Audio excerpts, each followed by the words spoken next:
Good evening. We are back to the study of the Spirit's book.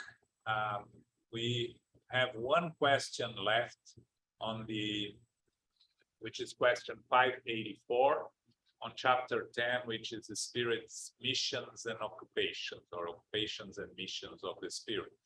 So we're going to go over this last question, and then we move into another very interesting part of the Spirit's book, which is the three kingdoms. But Philip, 584, please. You're on mute, Philip. Sorry.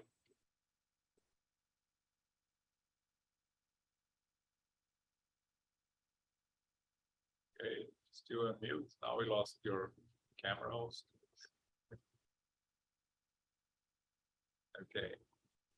Until he gets his bearings together, I'll start. What is the mission of the conqueror whose only goal is to satisfy his ambition, and who, in order to reach that end, does not flinch at inflicting the misfortunes and disasters that he leaves in his wake? He is only an instrument used by God for the accomplishment of his designs, and these disasters are sometimes a means of making a country advance more rapidly. The good that may result from these passing events is extraneous to the person who was used to produce them, since it was nothing but a personal goal for him. Despite this, will he profit from the result? Go ahead, Philip. Sorry, I don't see where you are. All are rewarded according to their works, the good they have wished to do, and the honor of their intentions. Incarnate spirits have occupations intrinsic to the nature of their physical existence. When errant or dematerialized, their occupations are proportionate to their degree of advancement. Some of them travel from world to world, acquiring education and preparing for a new incarnation. More advanced ones devote themselves to progress of humanity by directing the course of events and suggesting promising ideas. They assist incarnates of genius who help humankind as a whole advance. Others incarnate with a mission of progress. Others watch over individuals, families, societies, cities, countries, and populations, and become their guardian angels, protective spirits, and familiar spirits. Still others supervise the phenomena of nature, of which they are the immediate agents. The lower ranking spirits busy themselves with our engagements and take part in our pleasures. Impure and imperfect spirits suffer while waiting for the moment when God will give them the means of advancing.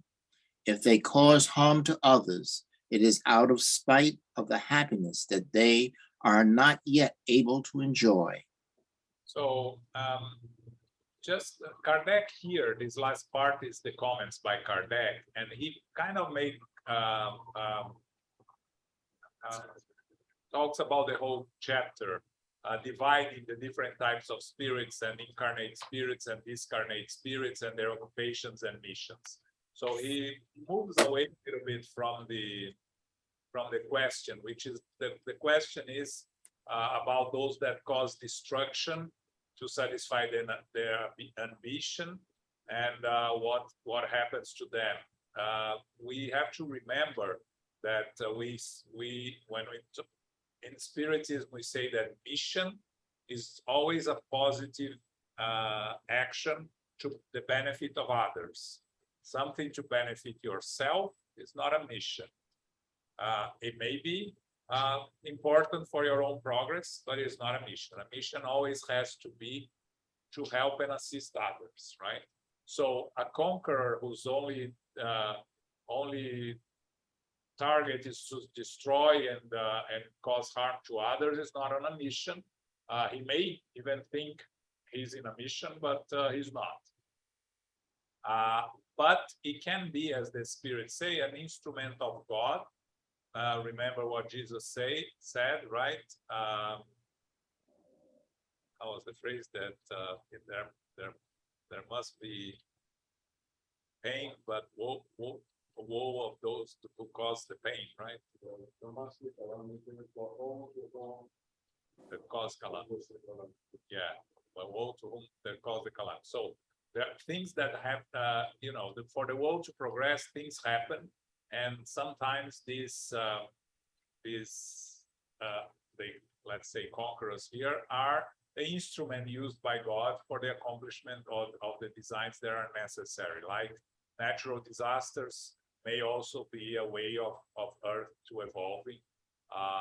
Again, very difficult to understand when those things are happening, but as we look back and we see the changes that happen because of some natural catastrophes or even some pandemics, we are, I hope, in the end of one, when we look back at the Black Plague in Europe, right, that killed between half and 2/3 of the population of Europe. Of course, for those that lost their lives there or their families, you cannot tell them that it was necessary. But today, looking back 500 years later, looking back, it was very important because Europe was stuck into the medieval times, and they had to change. And for the Renaissance to happen and for all the progress to come, the Black Plague was the main responsible for it. So, all those spirits that lost their lives, they lost their physical life, they continue living. We are eternal spirits, so we continue our journey. So all these things that happen for the progress of humanity are all according to the natural law, which is a perfect law. The laws of God are perfect. And the ones that are responsible for it, as the spirits say, all are rewarded according to their works, the good they have wished to do, and the honor of their intentions. Again, nobody is trying to destroy others out of just destruction. There is always a personal intention of acquiring and conquering something, even if it's pure evil. They have an objective there, and the result of their reward or their atonement or expiation will be in direct proportion to the harm they have caused and what happened through their actions. And then Kardec gives us overview of missions and occupations, talking about incarnate spirits that have occupations that are related to our physical existence. Occupations, maybe missions, right? And then when we are in the spiritual world, our occupations are proportionate to our degree of advancement. How long we stay in the spiritual world depends also on how much we are taking advantage of our time in the spiritual world and how much we are being useful to ourselves and to others in the spiritual world. These spirits can help to the progress of humanity. Others incarnate with a mission of progress, and we discussed Kardec last week, right? That his mission was to bring spirits, and he fulfilled his mission. He may have chosen, according to his free will, not to fulfill his mission, and then the spirits would have others to fulfill his mission. There are those spirits that watch over families, societies, guardian angels, protective spirits. We talked about being parents as being a mission also, because mission doesn't need to be to save humanity. It can be a mission to save one spirit. It's already a mission. If you come here with the objective and task to save one soul, to make one soul save itself from itself, it's already, you can call it a mission. Of course, we have cities, countries, families, societies, they all have, we discussed this last chapter, right? The protective spirits, the guardian angels. There are spirits responsible for nature phenomena. And then the lower ranking spirits, we don't have missions. They have only They try to busy themselves to disturbing us or taking part in our pleasures, and those that are trying to distract us, cause harm to us. These are not missions, but there are occupations, right? Everything that you do to keep you busy, it's occupations. So that's missions and occupations. Anyone has any questions, comments before we move to the next chapter? I want to know that the last paragraph. Speak louder, Paco. The last paragraph here, I'm kind of taking a back at it. Because it says, the first stage, suffer while waiting for the moment when God will give you the and that God will always there. I should say, waiting for the moment where they decide themselves to take advantage of the whole companies that come in. Yes, you're right. If they call out to others in part of the habit, if they call out to others because writing their own war check accusation has nothing to do with last time actually as a very result of the projection of that war check. Yes, you're right. I don't know if you heard Paco. He's kind of far from the microphone. You didn't hear, right? Nope.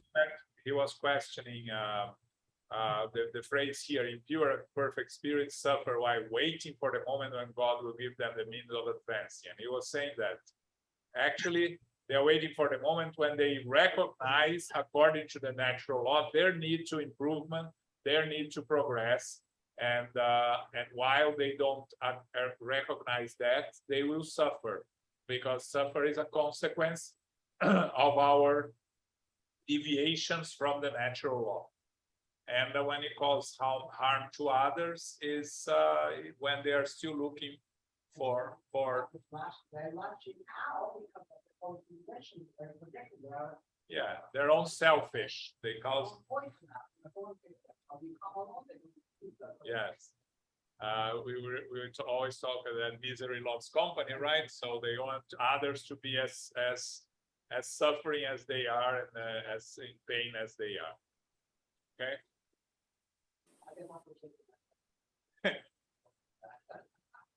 All right. Okay, so the next chapter, which is chapter 11, is the three kingdoms. Before we go there, first, let's remember that we are studying according to Spiritism and according to what was written in 1857, sorry. Of course, after that, science has changed a lot, and nowadays they have no agreement of how many kingdoms there are. There are talks about 5, 6, 7, 8 kingdoms. Yeah, it keeps changing.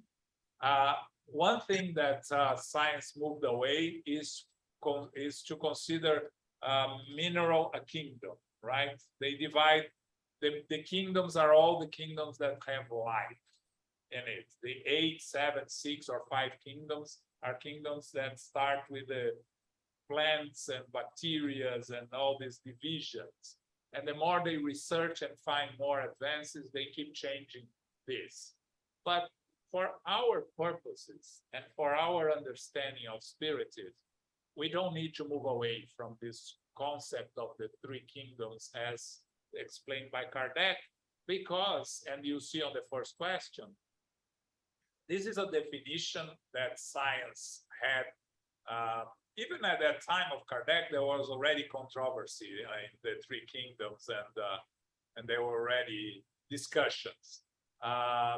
But for the purpose of our studies, we're going to stay with the three kingdoms and discuss it because it's enough for us. There is enough need for us to discuss here and to learn a lot about the mineral, the vegetable, and the animal kingdoms, right?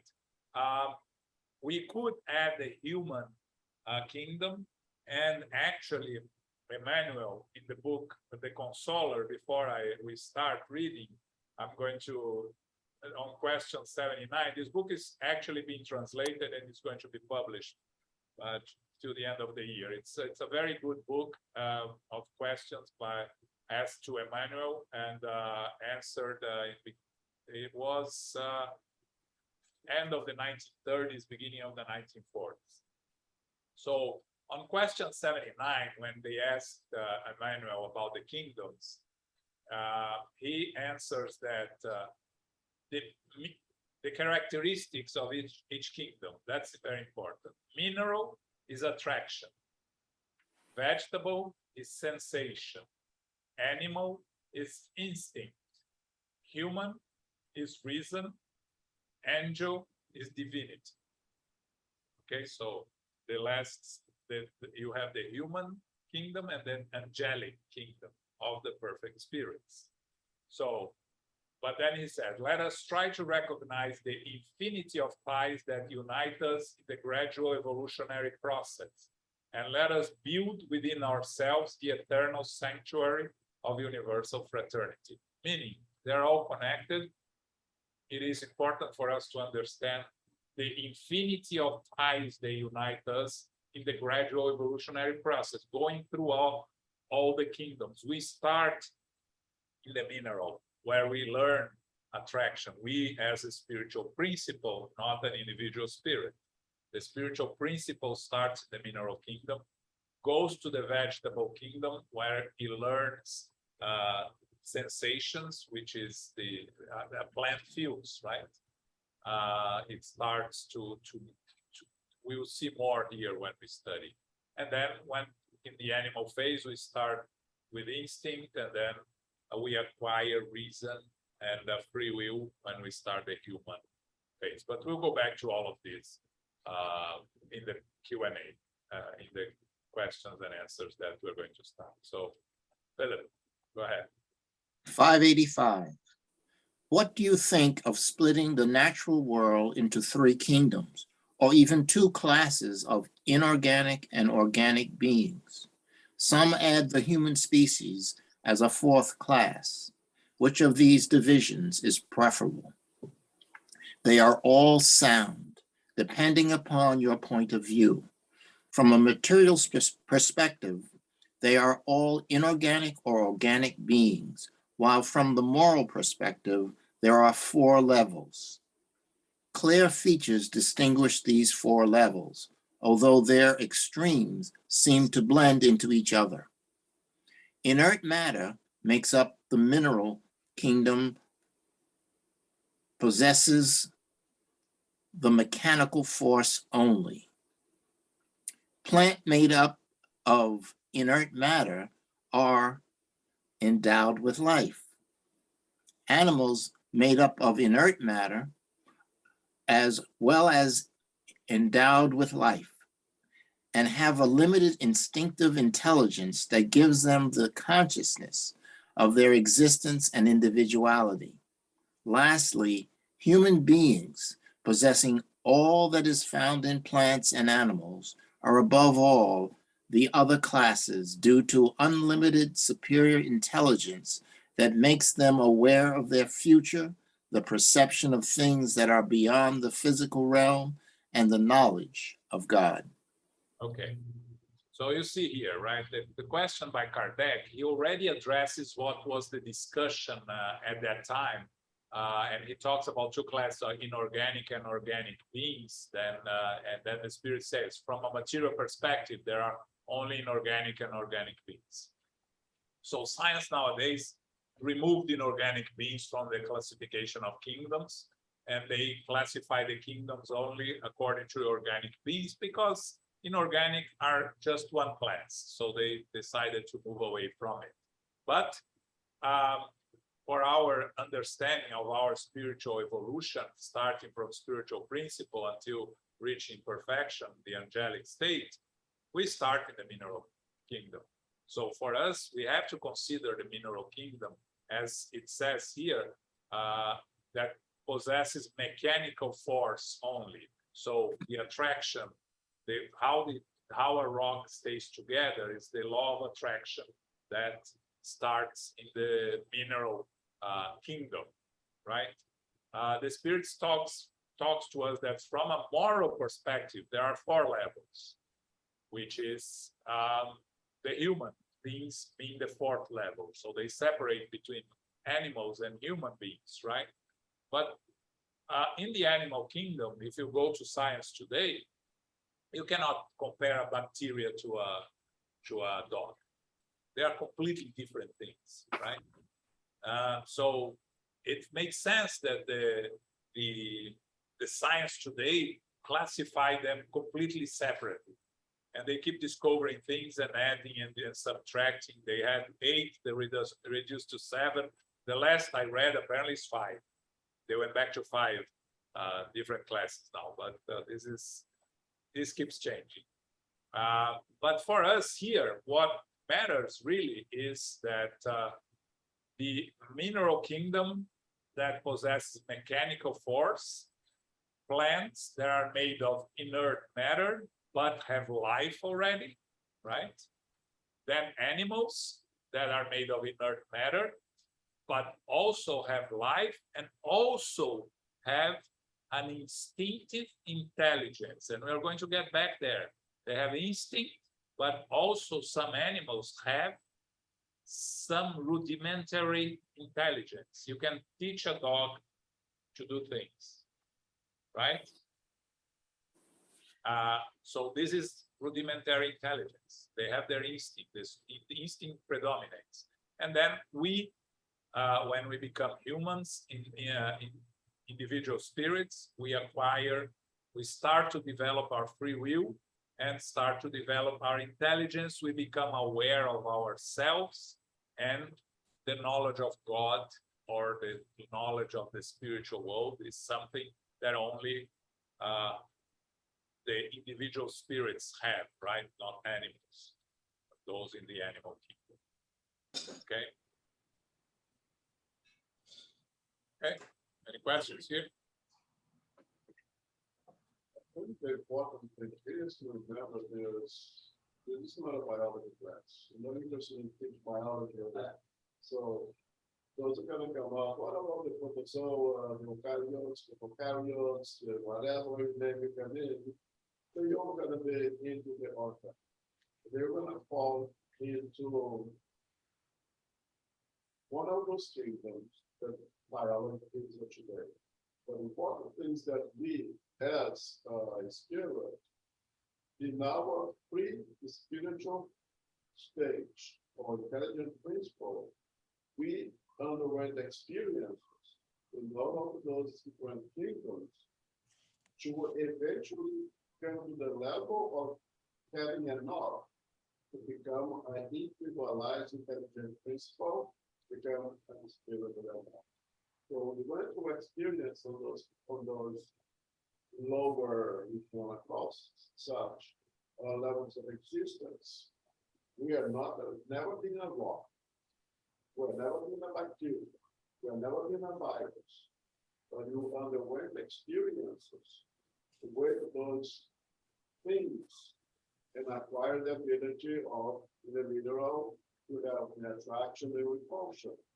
Right? That's one way, that's primordial for our existence, primordial for ourselves to have opportunity to attract and reject things. Otherwise, it would be a chaotic situation. There'd be no life without that.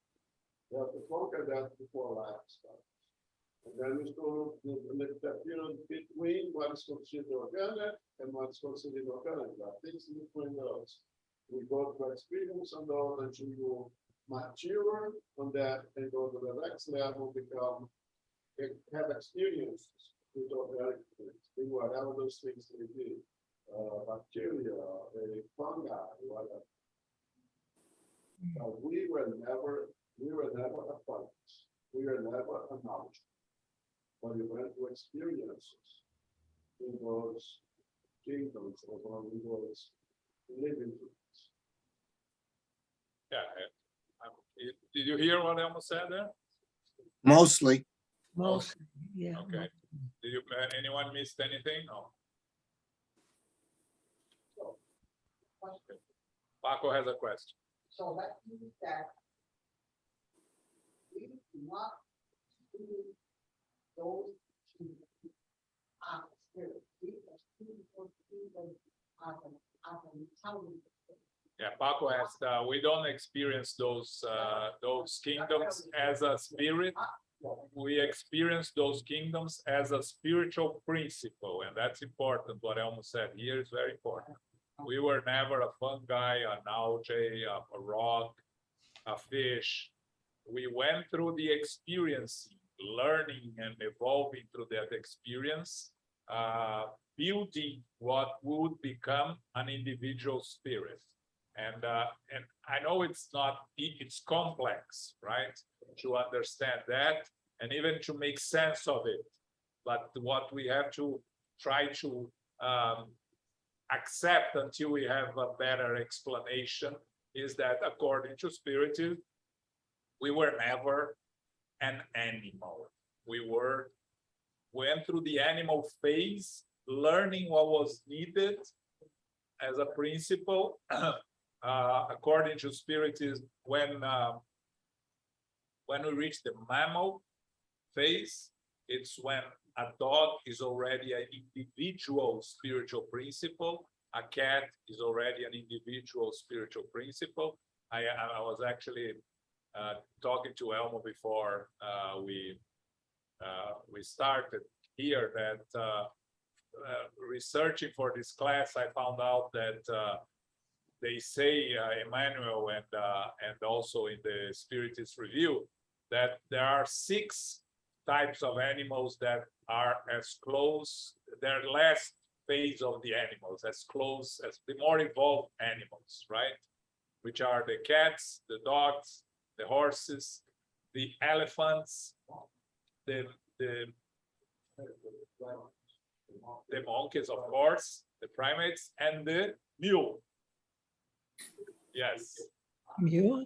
So that's what I found today. And again, if you start to think about it, right? These are the animals that are more useful and respond to our actions and are more close to humans, right? Anyway, that's according to Emmanuel and the Spiritist Review. Okay, any questions there? We good? All right. 586. Yeah. Are plants conscious of their existence? No, they do not think. They only possess organic life. The next one. Do plants feel anything? Do they feel pain when they are damaged or dismembered?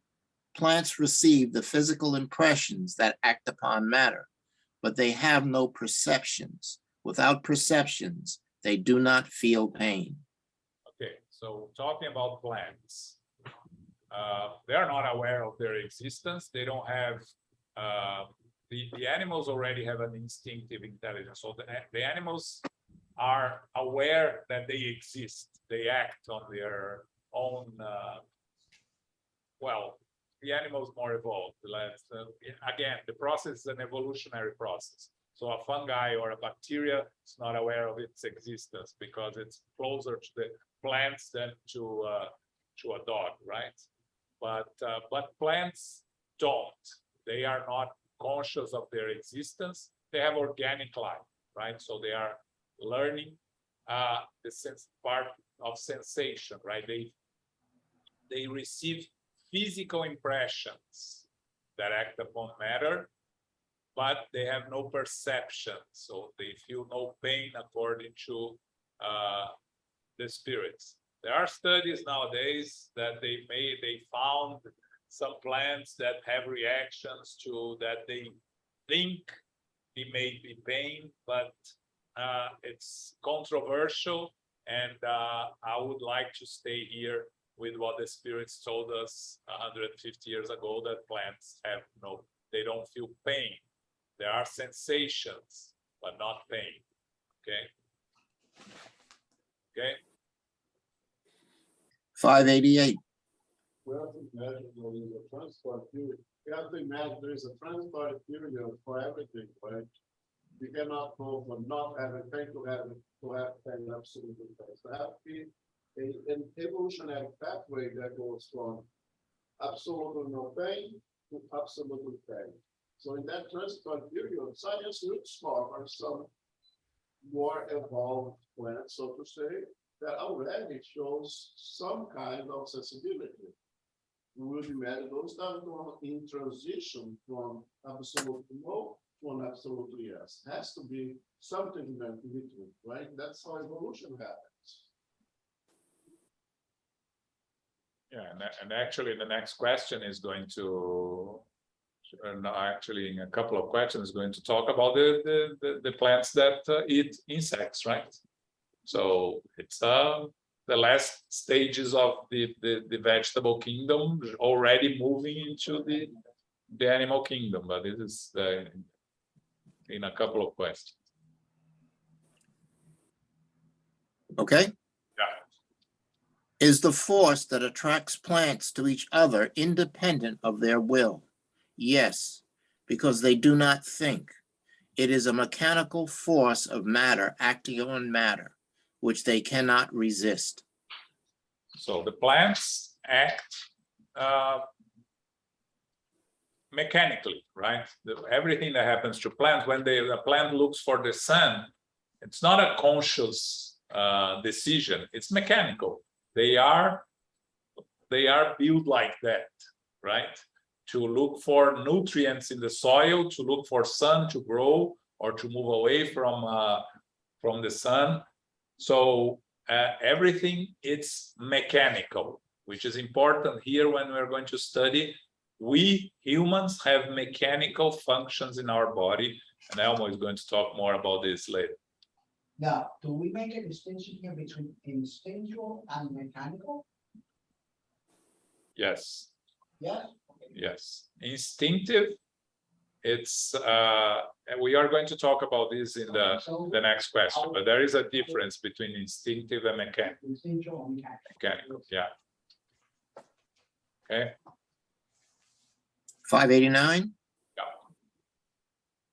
Some plants, such as the touch-me-not and the Venus flytrap, have movements that demonstrate great sensitivity and even a sort of will, particularly in the case of the latter, whose leaves capture the fly that lands on it and even seem to set up a trap to kill it.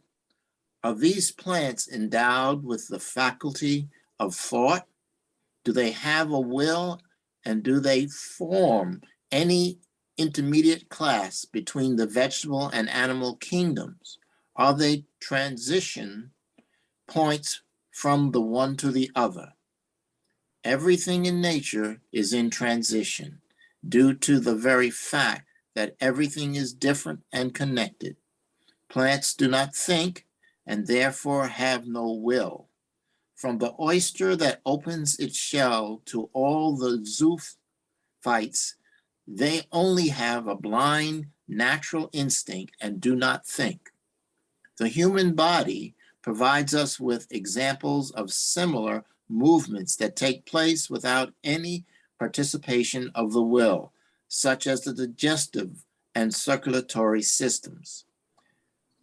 The pylorus closes upon contact with certain substances as if denying them entry. This is the same action as that of the touch-me-not, the movements of which do not necessarily imply perception, much less will. So the important concept here is the transition, right? So the plants that these plants, the Venus flytrap, the touch-me-not, they already are in the transition to the animal kingdom, right? To the very rudimentary animal kingdom.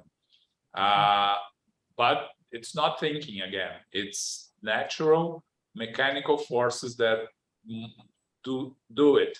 But beginning of the instinct, right? Catching the fly is already a very rudimentary instinct that the plant has in the transition to the animal phase when you have instinct.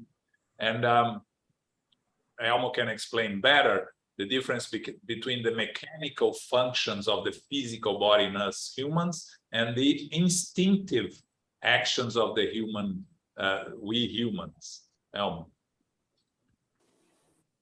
Okay. So right now, everybody's participating. Normal between 60 and 100 per minute. Most of us doesn't feel anything, and if you feel, you should consult the doctor. It's called palpitation, it's not very normal. Of course, if you're exercising, you should feel it. Our chest is going up and down, the diaphragm is going up, we're going down, we're going down, for us to breathe. No one is telling us to our diaphragm to go up and down, right? It's doing it on its own. It's a mechanical right now. Mechanical, it's pure mechanical. Every time you eat, if you eat upside down, if you hang yourself upside down and you eat, the food gonna go the same track and you're going to see if you eat upright. Right? Because there's a movement of peristalsis, bringing that food where it's supposed to go. No one is telling the stomach or the esophagus or the small intestine to do this or that. It does mechanically. When there's no thought process involved, there's nothing involved in it. Instinct. After you go through all those experiences, in the animal, with the vegetable, and so forth, we come here with instincts. Every human being has instincts. We have instincts to procreate. Instinct. Plants do it, animals do it. We have the instinct to perpetuate our own genetic pool. You don't care about the species, but you have to perpetuate the species now. Instinctively, you want to perpetuate our own genetic pool. It's instinct. I don't care about anybody's also here, genetic pool. I don't care about my own. That's why I want to procreate. It's instinct. Intelligence. There's enough people in the world this year. I want to suppress my instinct. I'm not going to procreate. I'm not making babies. These are not babies. I'll let those guys deal with babies. Intelligence. Intelligence superimpose the instinct. But the instinct is there. The instinct is there to procreate your own genetic. But yeah, intelligence is too many people in the world. I was into intelligence. You see that? Is that clear? You heard there? Yes, Okay, good. And also, you have other instincts, right? Yes. If a bear runs towards you, your first instinct is to run away, which is the wrong one, but it's it's an instinct, right? You're going to run away from danger. That's instinctive. And that we learn in the animal phase. Animal run away from danger, it's instinctively, right? Or attack. If they cannot run away, they will defend themselves and attack. It's instinctive, right? It's not mechanical. Mechanical is the bodily functions of the animals and ours that function without us making any choices. It's part of the evolutionary level that we are. So Okay. that mother feeding breast is instinctual. Like the animal son. Yes. That would be instinctual. Yes. The instinct is from both, from mother and baby. Both. But that both would be instinctual. Yes. Okay. No, that's another thing. Not mechanical. Not mechanical. No, Because instinctive. Because if the mother decides not to do it, that's the intelligence. And intelligence here is just intelligence, not positive or negative, just intelligence, deciding to do something. Yeah, and the child refusing to it's instinctive. It's not intelligent because a child is not acting, but for some reason it's there, right? So that so it's important to understand the difference between instinctive and mechanical. And it's important that we study the kingdoms that the mechanical we learn in the vegetables. Everything is mechanical there. Animal has the mechanical but adds the instinct, right? And then more evolved animals, the 6 that we mentioned, you have already some rudimentary intelligence there. We're going to see that maybe next week, but maybe we start today. Just like that Venus, what happened at the end, moving Into the instinctive yeah. phase of catching the fly, right? Yeah. That you may say, well, it's mechanical. It looks mechanical to me. Again, there's a transition, right? It's a transition period. It's a trans, Yeah. but we go, we could look Way at it more as both, way one. as a transitional, as a transition, we can look at it as both, as like it's, like you said, like a transitional point. Yeah, exactly. Okay. 590. Yes. Do plants have an instinct of self-preservation that leads them to seek out what may be useful and avoid what would cause them harm? You may call it a sort of instinct, but that depends on your definition of the word. It is purely mechanical. When you see two bodies unite in chemical operations, it is because there is an affinity between them, but you do not call that instinct. Okay, again, the definitions here, like we were discussing, when a plant has already the mechanical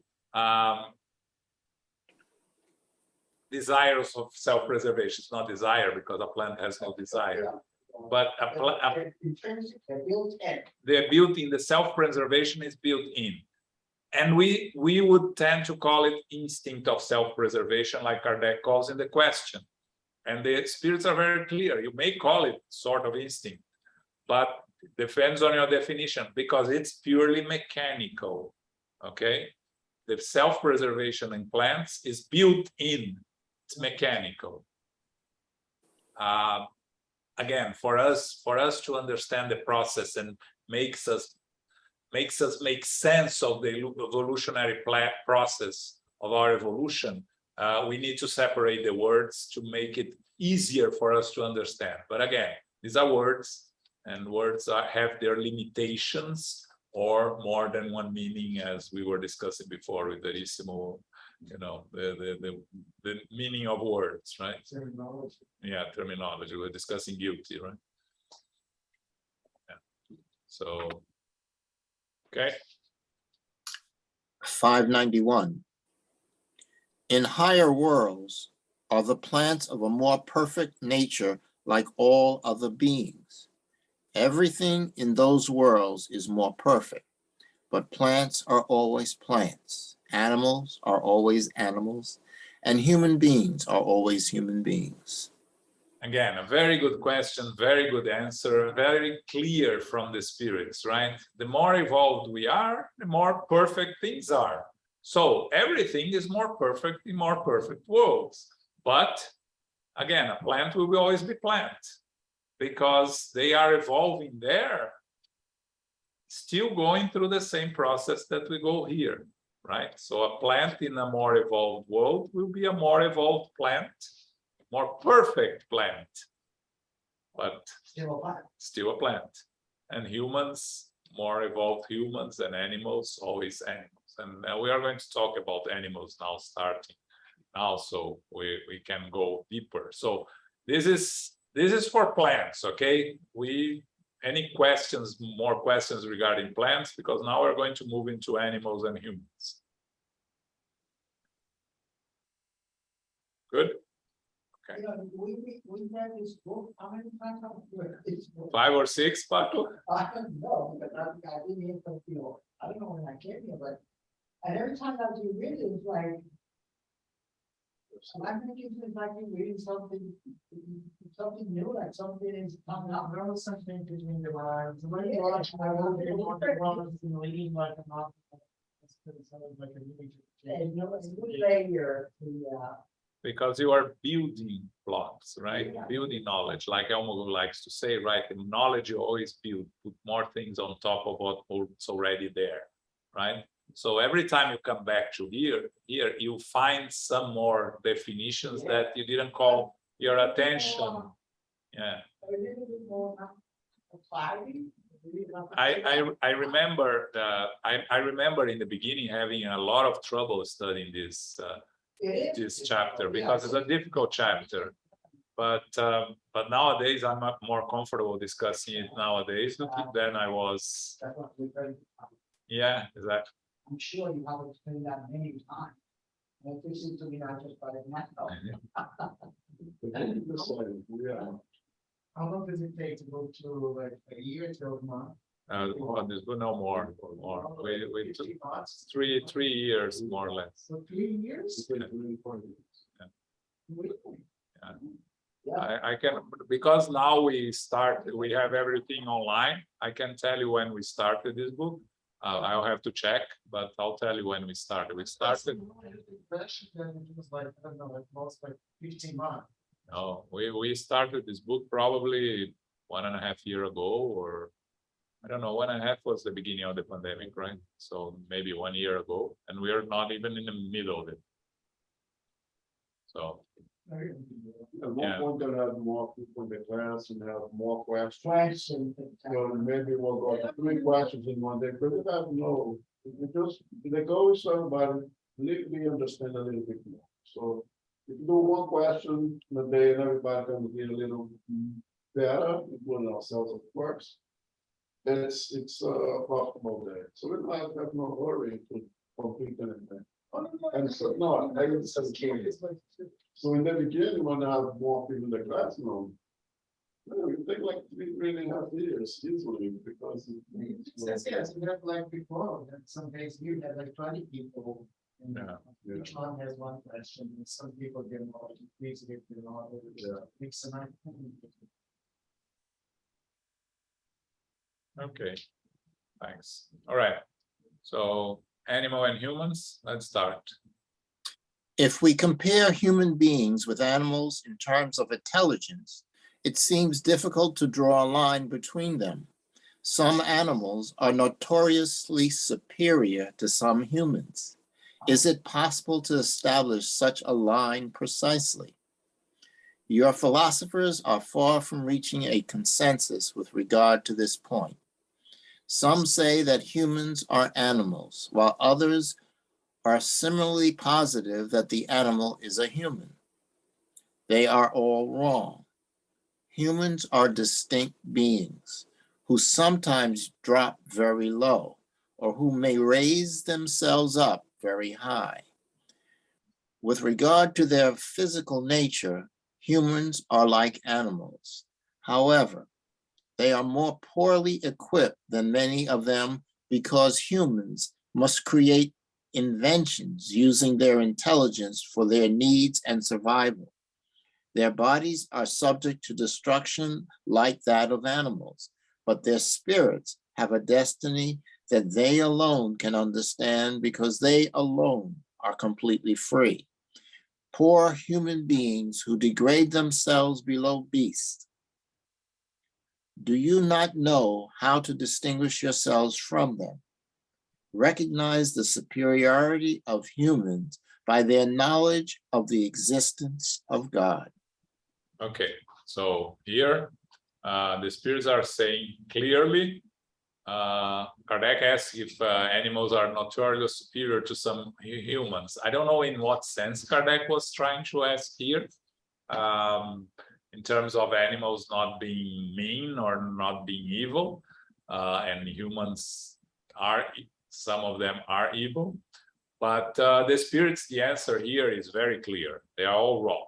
Humans are distinct beings who sometimes drop very low or may raise themselves higher. So they are different.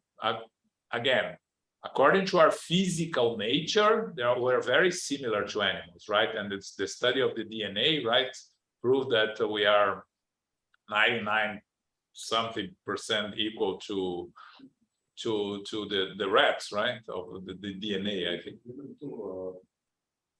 Fruit fly, 99% with a fruit fly. 99% similar to 97% with a fruit fly, right? So, That's so great. but again, this is a good for the fruit fly, right? But what makes the difference here, they're very clear, right?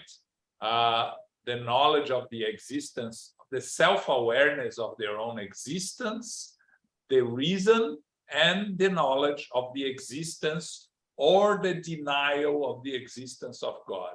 Animals do not believe in God or do not deny the existence of God. They don't have this knowledge. Humans have the natural knowledge that we bring in our conscious of the existence of God. Otherwise, how do you say, why do we say that? Because you find in all times and all cultures, the belief in something superior, the fear or the belief in something superior. You find everywhere. You want to call God, you want to call another name, you can. The denial of the existence of it is a conscious act of individuals that choose not to believe for different reasons. But for choose not to believe, you need to acknowledge the possibility of it existing, right?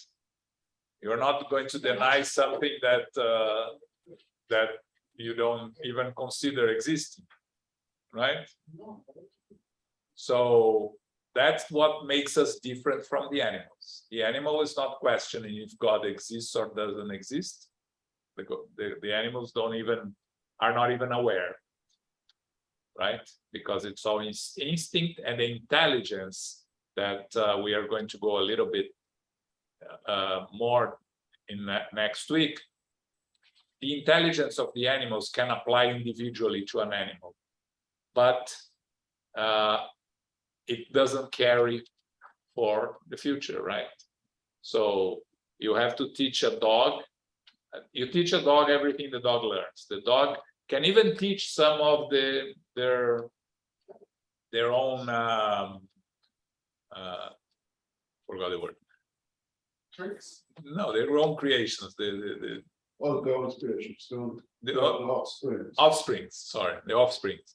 They can teach their offsprings, but it dies there. It doesn't carry. You know, a dog. You start with a new dog, you have to start all over again. It doesn't accumulate the knowledge and experience. So there is intelligence, but it doesn't build on it, right? We're going to talk about it next week, but it's the concept that when you talk about the intelligence of animals, it's important to understand that concept, right? Yes, there are animals that are capable of amazing things, yes, but it doesn't accumulate and carry, doesn't transfer. Yes. So a dog 200 years ago is the same dog that is today. They are capable of same tricks, same learning, same everything, but doesn't change. Humans 200 years ago, right? We talked about this. The knowledge, someone in the Middle Ages had less knowledge throughout their whole life than you have reading one edition of the New York Times. You have more knowledge reading one edition of the New York Times than a person in the Middle Ages had throughout their lives. That's like in the early years here, people would go further than 100. Yeah, Marco is saying that people in the early age wouldn't Venture out more than 100. yeah. Yes, a person in the Middle Ages, an average person would never travel more than 50 miles away from where they were born. Average. Of course, we know stories of many that traveled, and the Vikings and the explorers, but we're talking about the average person. Okay, the average person wouldn't travel more than 50 miles from where they were born. Okay. And now you catch it. Yeah. So I think we're going to stop here. We have 3 minutes more. Any other comments, questions? We'll come back here next week, because there is a lot to talk about and a lot to discuss on this. Okay, so just going back to what I said in the beginning, what Emmanuel said, just a recap. Mineral is attraction, vegetable is sensation, animal is instinct, human is reason, angel is divinity. But everything goes through transitions. So from us humans, we know that some evolved spirits here that we know that sometimes we call them angels. They are already on their way to divinity, but they are not angels yet, right? These superior spirits that we know of. Of course, Jesus is a perfect spirit, it's different, but the others that we have learned about in human evolution, we may say that they are in the process of reaching divinity, but not yet there. Okay, comments, questions? Oh, all right. So this Saturday, the lecture we have by the United States Spiritist Federation is by Beatriz Lopes, Bia Lopes from Danbury. She's been here with us. You know, she's a young person. She's like, I think she's 21 now, but she's very active in the Spiritist movement, and she's going to talk about togetherness. She said that 3 years ago, we might have taken for granted the fact that we live in a society in which we are in constantly contact and dependent on one another. However, our lives have changed in the blink of an eye. It didn't take long in the pandemic to realize that we missed the constant interaction with one another. Throughout this lecture, we will be discussing various lessons that Spiritism brings us, which highlight the importance of togetherness. Okay, I'm sure it's going to be a very interesting lecture. So this Saturday, 11 a.m. on the United States Spiritist Federation YouTube, International Spiritist Council YouTube, and the Facebook of the United States Spiritist Federation, all recorded. You can watch later if you missed. This Sunday is the 5th Sunday of the month, but because we are in the middle of the summer, we don't have anything special. We're going to go back to the study. We have something special. We go back to the study of the Gospel according to Spiritism, which is always a very important book for us.